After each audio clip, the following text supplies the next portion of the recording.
क्योंकि आपने 2 करोड़ रोजगार देने की बात कही थी और आप समझिए 10 साल में 20 करोड़ रोजगार होते हैं। और उत्तर प्रदेश में आप देखिए तो पिछले 5 सालों में कोई नई शिक्षक भर्ती नहीं आया। बीएड डीएलएड किए हुए लोग लगातार आंदोलित हैं, लेकिन उनकी कोई बात नहीं। नौजवानों के सपने टूट रहे हैं, लोग निराशा में हैं, हताशा में हैं, लेकिन ये सरकार कुछ भी सुनने को तैयार नहीं है। कोचिंग में लाखों लाख रुपए फीस बर्बाद कर रहे हैं, लेकिन कोई भविष्य नजर नहीं आता है। तो ये भयावह स्थिति है और सरकार सोच रही है कि हम उनको नफरत दे देंगे, कुछ राम मंदिर के नाम पे ये कह देंगे कि भाई हम बड़ा अच्छा कर रहे हैं। तो आप समझिएगा कि अगर रोजगार नहीं देंगे तो नौजवान इनसे अपना हिसाब मांगेंगे। हो चाहे बनारस हो, चाहे बलिया हो, चाहे बिहार हो, बलिया हो, चाहे देवरिया हो, गाजीपुर हो, सब जगह नौजवानों को उनका हक चाहिए, रोजगार चाहिए, पढ़े लिखे नौजवानों को भी और उन नौजवानों को भी जो शिक्षा से भी वंचित रह गए। क्योंकि सत्ता में है भाजपा, केंद्र में भी और राज्य में भी आरक्षण घोटाले पे कोई बात नहीं हो रही है। तो इतने बड़े घोटाले पे जिसमें सरकार खुद शामिल है, इस पे कोई कार्रवाई करने को तैयार नहीं है, बल्कि उस पे नौजवान हक है, ये सरकारों को गारंटी करनी पड़ेगी। प्राइवेट सेक्टर के नाम पे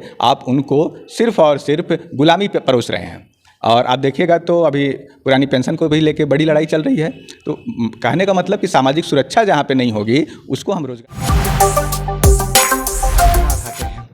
हमारे साथ तमाम वो लोग बैठे हैं। पीछे अगर हम आपको कहेंगे पोस्टर एक बार दिखाएं तो पोस्टर में इनकलाबी नौजवान सभा उत्तर प्रदेश, जिनकी आज बैठक हो रही है, और इनके पोस्टर में एक बार ऊपर दिखाइए तो एक बड़ा चीज़ लिखा है कि मोदी जी मुद्दा मत भटकाओ, रोजगार कहाँ है ये बताओ।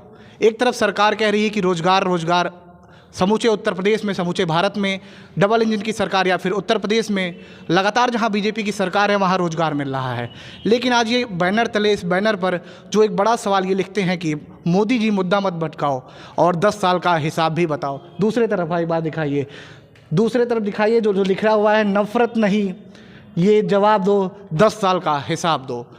तो यूँ कहें कि ये प्रधानमंत्री नरेंद्र मोदी से, उत्तर प्रदेश के मुख्यमंत्री योगी आदित्यनाथ से उनके कार्य का हिसाब मांग रहे हैं पिछले 10 सालों का। अपना नाम बताएं सर। सुनील मौर्य, राज्य सचिव RYA।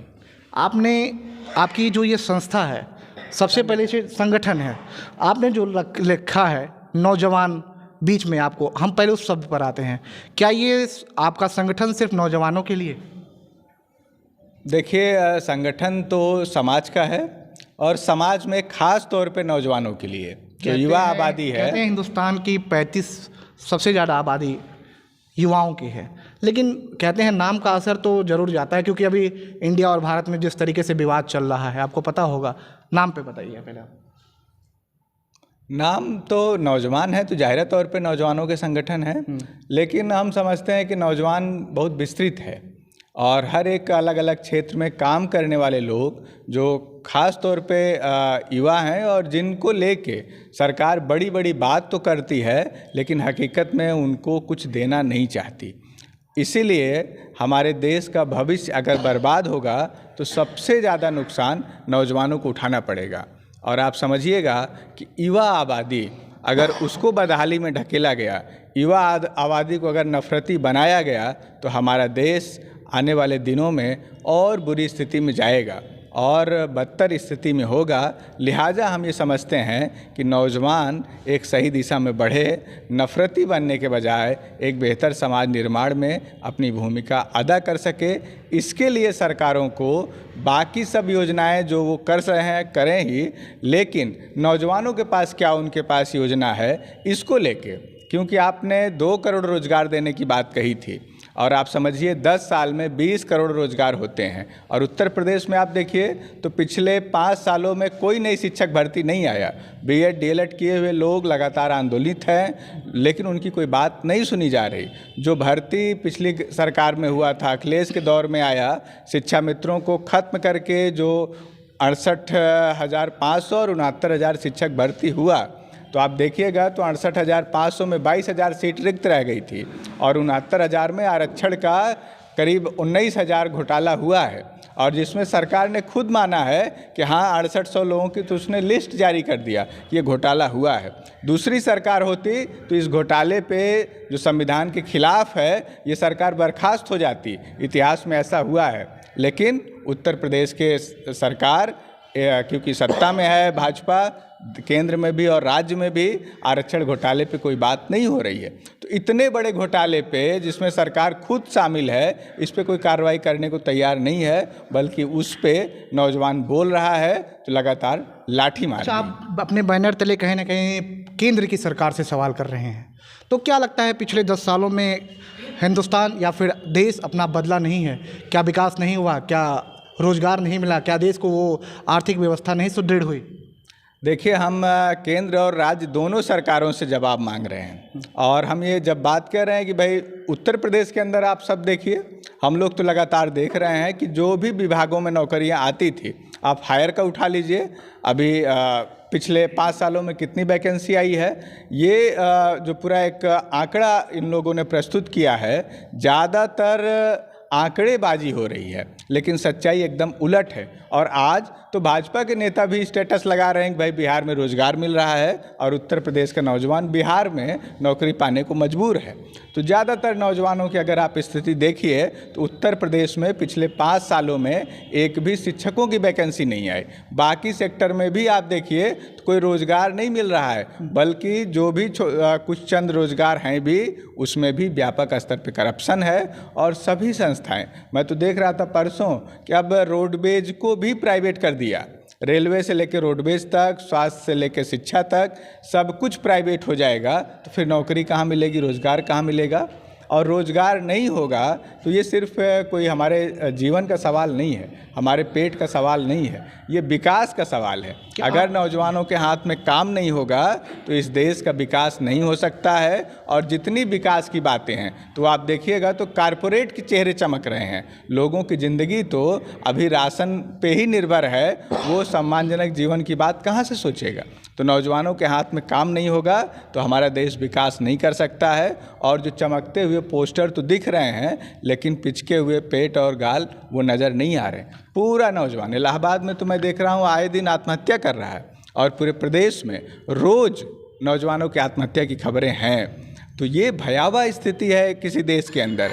और जितना विकास का दावा है वो मैं ये देख रहा हूँ कि वो कुछ कारपोरेट घरानों के पूंजी के विकास में आप पा सकते हैं, जो एक खास पॉलिसी और एक खास तरह के लूट का हिस्सा है। अन्यथा व्यापक स्तर पे चले जाइए। मैं तो इलाहाबाद में उन बेरोजगार नौजवानों को देखता हूँ जो माँ बाप के सपनों को लेके आते हैं, लेकिन ज़्यादातर नौजवानों के सपने टूट रहे हैं। लोग निराशा में हैं, हताशा में हैं, लेकिन ये सरकार कुछ भी सुनने को तैयार नहीं है। कोचिंग में लाखों लाख रुपए फीस बर्बाद कर रहे हैं, लेकिन कोई भविष्य नज़र नहीं आता है। तो ये भयावह स्थिति है। और सरकार सोच रही है कि हम उनको नफ़रत दे देंगे, कुछ राम मंदिर के नाम पे ये कह देंगे कि भाई हम बड़ा अच्छा कर रहे हैं। तो आप समझिएगा कि अगर रोज़गार नहीं देंगे तो नौजवान इनसे अपना हिसाब मांगेंगे। वो मोदी जी से भी मांगेंगे और योगी जी से भी मांगेंगे कि वो चाहे गोरखपुर हो, चाहे बनारस हो, चाहे बलिया हो, चाहे बिहार हो, बलिया हो, चाहे देवरिया हो, गाजीपुर हो, सब जगह नौजवानों को उनका हक चाहिए, रोज़गार चाहिए, पढ़े लिखे नौजवानों को भी और उन नौजवानों को भी जो शिक्षा से भी वंचित रह गए हैं। एक आखिरी सवाल आपसे करेंगे कि रोज़गार की बात आप कर रहे हैं, चाहे वो प्रयागराज हो, चाहे वो दिल्ली हो, चाहे वो पटना हो, जो प्रतियोगी परीक्षाओं की तैयारी करते हैं।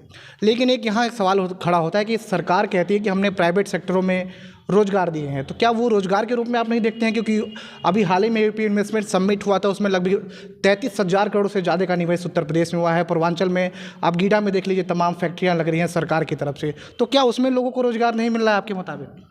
आप समझिएगा कि जो फैक्ट्रियां उत्तर प्रदेश के अंदर थी, वो चाहे रायबरेली हो, चाहे गोरखपुर हो, चाहे इलाहाबाद हो, चाहे लखनऊ हो, जो फैक्ट्रियां यहाँ स्थापित थी वो सब तो बंद हो गई हैं। अब ये नए तरीके का शिगुफा शुरू हुआ है कि हम नई फैक्ट्री खोल रहे हैं और नई फैक्ट्री में रोज़गार नहीं दे रहे हैं। वो तो कह रहे हैं कि हम यहाँ ठेके पे काम देंगे, जहाँ कोई नियम कानून नहीं होगा, मजदूर अपना हाथ तोड़ मेहनत करे, कंपनियों के लिए काम करे, लेकिन उसके पास कोई सुरक्षा नहीं। आप देखिए तो अभी रोज़गार के नाम पे कहेंगे कि भीख मांगना भी रोज़गार है। हम बस ये कहना चाहते हैं कि सम्मानजनक रोज़गार होना चाहिए। एक बड़ा सेक्टर आपदा मित्र से लेके, शिक्षा मित्र से लेके, बैंक मित्र से लेके, सखी से लेके, गिग वर्कर्स का आप देखिए तो फ़ोन से लेके माने हर एक सामान, जूता से लेके शर्ट तक ऑनलाइन हो रहा है।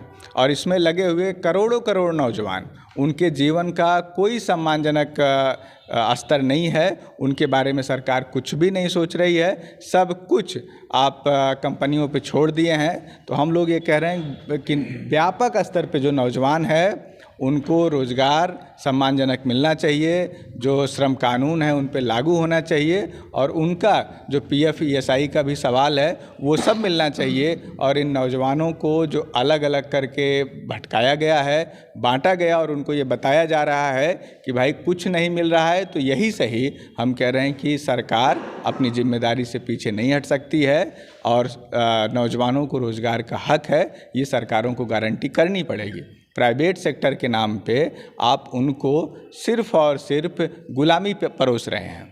और आप देखिएगा तो अभी पुरानी पेंशन को भी लेके बड़ी लड़ाई चल रही है। तो कहने का मतलब कि सामाजिक सुरक्षा जहाँ पे नहीं होगी उसको हम रोज़गार कैसे कह सकते हैं। अपना नाम और पता। मैं सुनील मौर्य, प्रदेश सचिव RYA।